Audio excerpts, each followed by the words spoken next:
Welcome back into the Daily Dose. I'm Jeff Hansen. The show is brought to you by Give'emHellBrigham.com and by CougarSportsInsider.com, part of the 24/7 Sports Network. Thank you to those of you who have subscribed to the channel. We are cruising towards our goal of 3,000 subscribers by the time the season kicks off on September 2nd. Couldn't do it without you guys and your fuel for the algorithm. You've been fantastic. Your support means the world to me. Please continue that support. Thank you so much. I mentioned a week, maybe 2 weeks ago here on the Daily Dose that I'm putting together a preseason Phil Steele-esque magazine specifically for BYU. Effectively, what I'm trying to do is bring the BYU 2023 football schedule to life so that you can understand who the opponents are, who the players are, the coaches are, the tendencies, and learn a little bit about each program. I'm excited about it. It will be for sale on Give'emHellBrigham.com. Sometime late next week. We are almost done and ready to go to market with the magazine. Super excited about that. As I've been researching this week, putting finishing touches on things, proofreading, double checking my stats, I've been perusing the internet to make sure that I'm getting everything accurate. And I came across an article today that the headline was fantastic. And I want to share that with you today so that you can all enjoy the fantastic headline with me. Right here, the 2023 season preview for Oklahoma. Oklahoma Sooners look to break drought versus the BYU Cougars. Now, that's something you didn't expect to see. Oklahoma has a drought versus the BYU Cougars. Now, I know that BYU and Oklahoma have only played 2 times, but can you really call it a drought if you've never experienced a win? BYU's 2-0 all time against Oklahoma. They've never lost to the Sooners. It's not a drought against BYU if you've never had rain. Oklahoma's never had rain. They've always lost to BYU. This is just a desert. That's what it is. And it's kind of an interesting thing because Oklahoma and BYU, of course, 2 programs on 2 different tiers. Oklahoma is competing for national championships. Maybe not this year, but generally speaking, they're competing for national championships. They've won the Big 12 something like 14 times over the last 20, 25 years. Oklahoma is one of the elites in college football.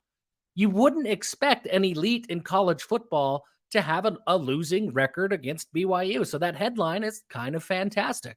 And as I've been putting together the magazine, trying to bring the schedule to life, you kind of have the same thing when you look at BYU versus Texas. Once again, you wouldn't expect Texas to have a losing record against BYU. Texas is one of the premier programs in the history of college football. They're one of the biggest brands, the iconic burnt orange, Matthew McConaughey on the sideline. Texas is Texas. And Texas is also 1-4 against BYU. Let's just kind of rattle through the scores of these games against Texas and Oklahoma throughout BYU's history. In 1987, BYU played Texas and they beat them 22-17. They followed that up in 1988 with a 47-6 beatdown of the Longhorns. So if you remember Taysom Hill running and galloping all over the Longhorns back in 2013, 2014, that wasn't even the biggest blowout loss that Texas has had against BYU. That came all the way back in 1988. 2011, BYU and Texas played. That was the one game that Texas got the best of the Cougars.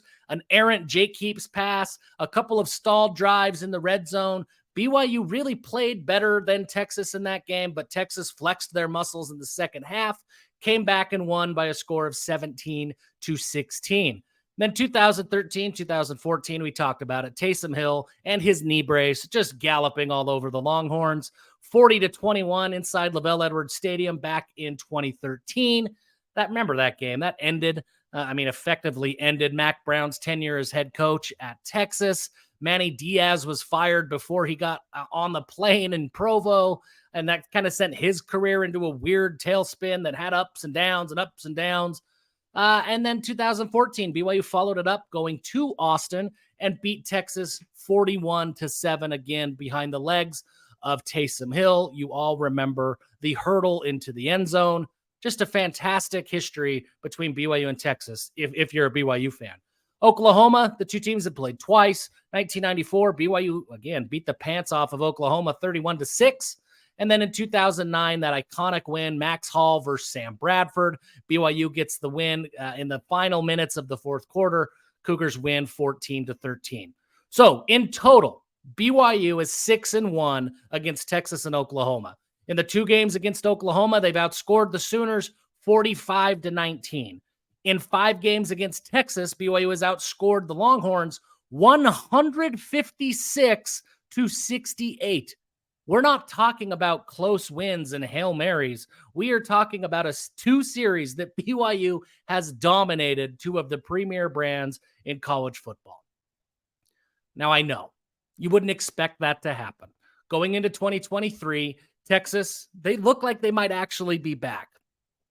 Texas is always back. We've never had a problem with Texas's talent. They always have talent. They're one of the elite recruiting teams in the country. But this year, it looks more than just talent on paper. You look at what they've got in Texas. Most of their production on offense returns this year. Quinn Ewers looks like he's ready to take a step forward.